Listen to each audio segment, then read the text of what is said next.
Бог пророкуваше дека ќе го испрати Спасителот на исток во последните денови.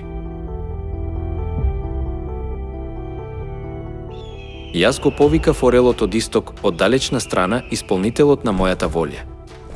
Јас реков, и ќе го извршам тоа, замислив, и ќе го направам.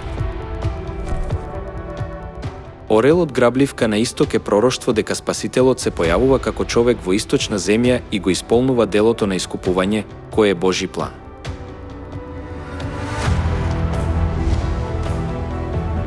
Сепак, клеветниците ја негираат Библијата, велејки дека орелот што јаде труп не може да се нарече Бог.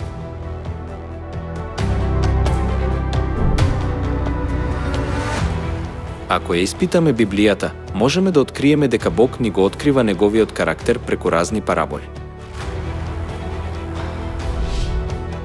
Параболите во Библијата се однесуваат на карактеристиките на нешто што ни е лесно да го разбереме. Значи, ирационално е да се обидуваме да ја пронајдеме светоста Божја од животно кое е дадено како парабола. Библијата го споредува Бог со лав или понекогаш со јагне.